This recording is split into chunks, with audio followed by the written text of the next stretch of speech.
Hello, I'm Hannah, and this is Hannah's Books.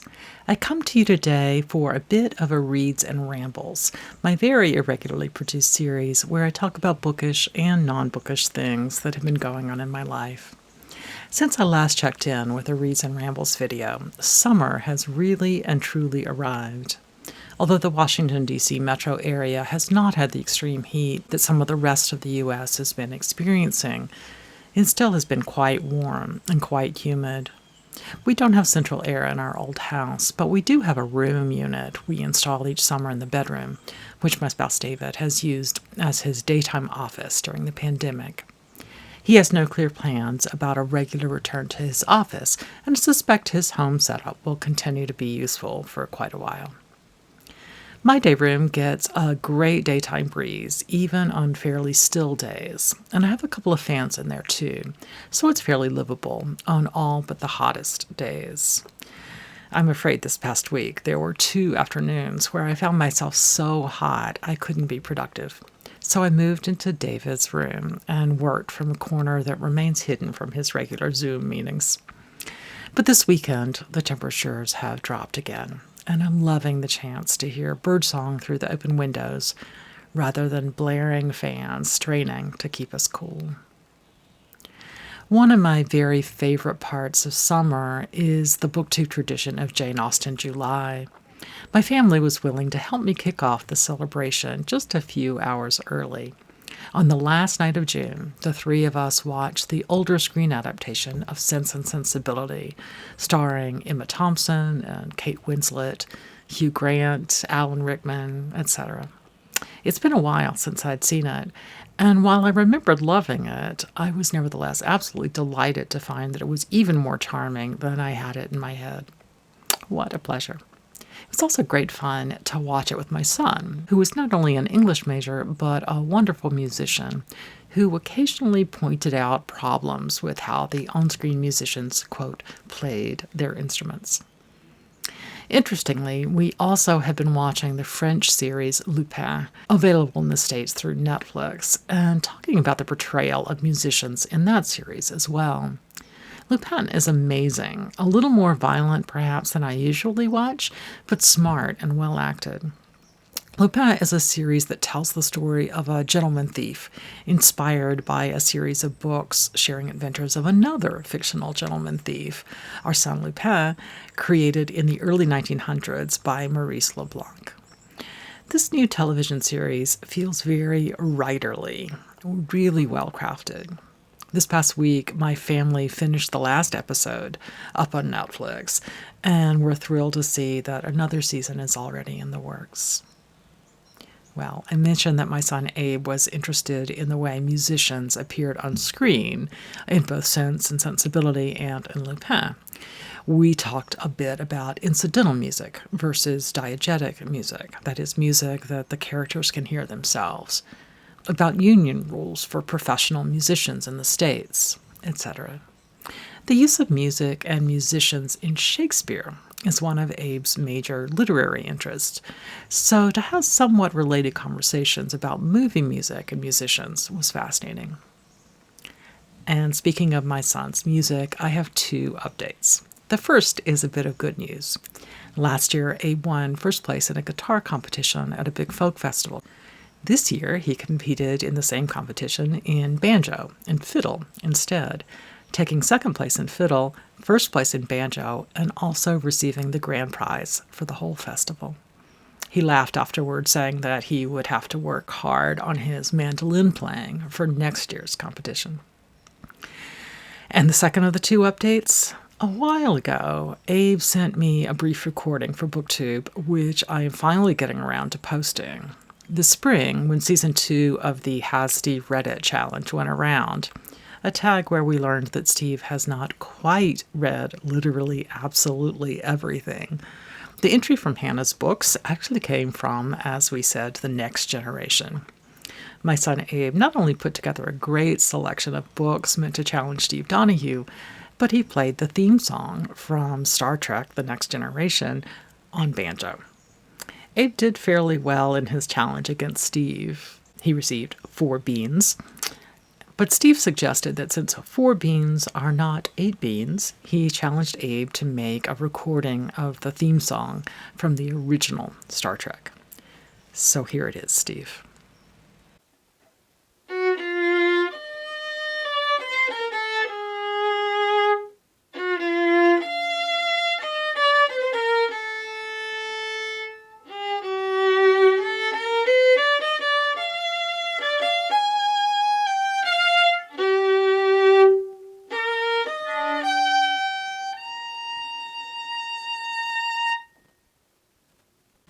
Well, in addition to watching shows and playing music, we've had a few other family adventures lately. One day we fixed ourselves a little afternoon tea/light supper, deviled eggs, tuna salad finger sandwiches, black tea, and celebratory champagne, along with strawberry scones and butter my son made himself. Using the good china makes even a quick dinner feel pretty special. We also spent more time in the company of other people than we have since early March of 2020.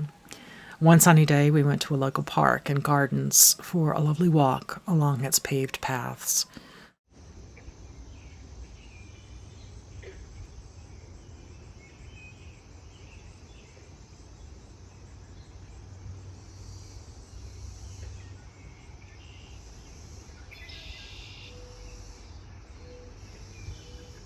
BC, before COVID, David and I walked here quite frequently.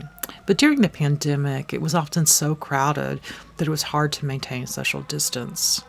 How lovely to be back now, fully vaccinated, but still careful to pull up our masks when we had to get too close to other people. One of our favorite parts of the gardens is the area with a labyrinth.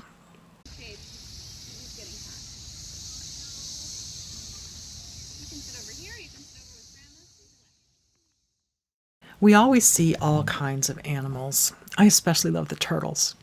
This time we saw these strange little black and white dragonflies, which seemed to be everywhere. And then this amazing creature, which I think was a red-winged blackbird.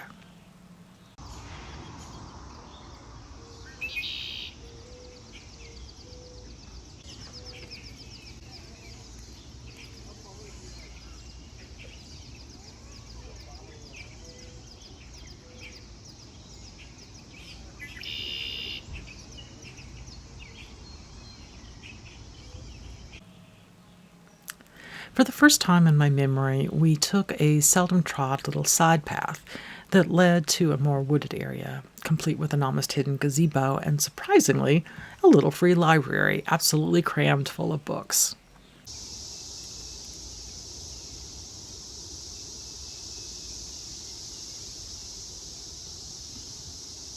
As we pulled some out to see the volumes behind them, several caught my eye and made me think of BookTube.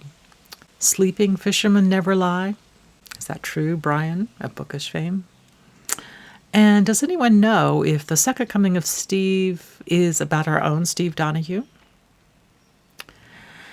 As we were on our way through the parking lot, we came across some great examples of public yarn bombing. Crocheted panels made of a variety of stitches and embellishments encircling small trees.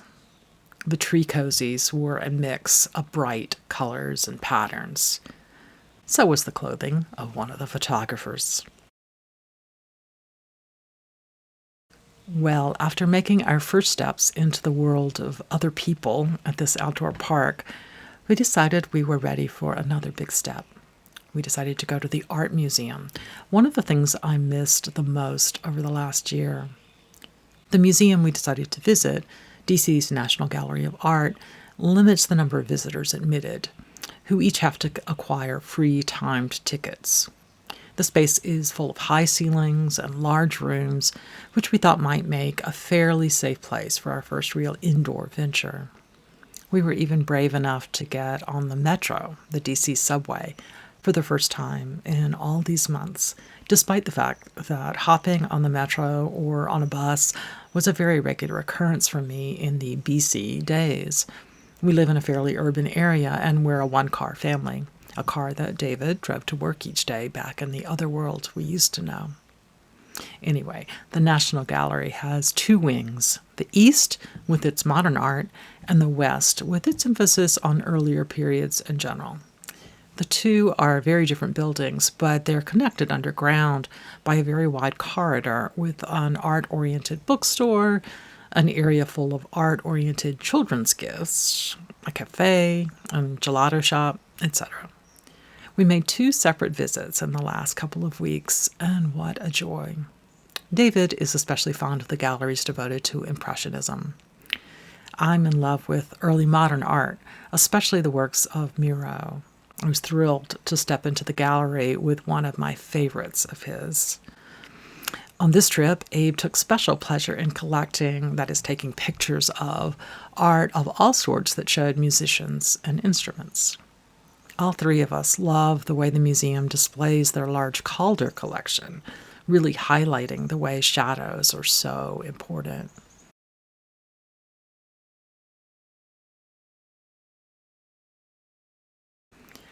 And of course, just as we thought about Brian of the channel Bookish and Steve Donahue when we walked around the gardens, I thought of our own dear Too Tight-Lautrec, whose famous relative appears in both the East Wing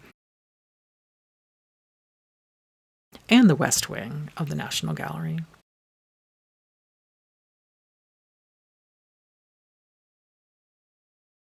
Well, on to just a bit more bookish and booktubish conversation for just a moment. First, I want to call your attention to Brian's conversation over on Bookish about the whole discussion of critical race theory. His conversation about the artificiality of this debate is strong and thoughtful, and I'll link to it in the show notes. What some people are trying to ban when they use the term critical race theory usually just seems to be the basic history of racism in America as social historians have understood it for at least 50 years. I wanted to pass on something my brother shared with me, that when you don't want to teach young students about the history of slavery and lynching and the like, but you do want to preserve Confederate monuments erected to men who fought a war against the United States, we call that hypocritical race theory. All right, sometime soon I'll talk more about what I'm actually reading and what I'm writing about in an upcoming video. But before I sign off, I do want to mention a Bookish YouTube video that I stumbled across recently and found fascinating. Regular viewers may remember that I've been writing formal book reviews for a few different venues lately. So when I found this panel discussion from 2012 of book reviewers featuring Christopher Hitchens, I was eager to watch. It also includes such amazing writers and critics as Francine Prose and John Leonard. The panel considers a wide range of questions right at the get-go, a fascinating set of complicated and interrelated ethical considerations, all of which seem not only reasonable but fairly necessary to consider. One is the question of whether or not it's ethical to review books by friends or review books by enemies. Hitchens' response to the question of reviewing books by enemies is hysterical, but also inspiring. I'll let you go watch it. And then the much quieter and gentler speaker John Leonard puts in his 2 cents. First, he says, "Who else am I supposed to become friends with? I've been in this business for 40 years. Journalists, academics, and novelists are the people I become friends with, because they're the only people I can go to dinner with who won't just talk about movies and real estate." Then Leonard puts out this gem. Frankly, I think ethics questions when it comes to book reviews are such small potatoes compared to the corruption of the culture at large, the way metastatic capitalism lies to us. He goes on to say a lot more that is both smart and really kind. Still, to be honest, Leonard's argument, one he made back in 2012 for this panel before he died, doesn't convince me that we shouldn't worry about the ethics of book reviewing. What it does do is show me yet again how much we need to worry about the ethics of our daily lives in the real world. Thanks for joining me today here on Hannah's Books. See you soon.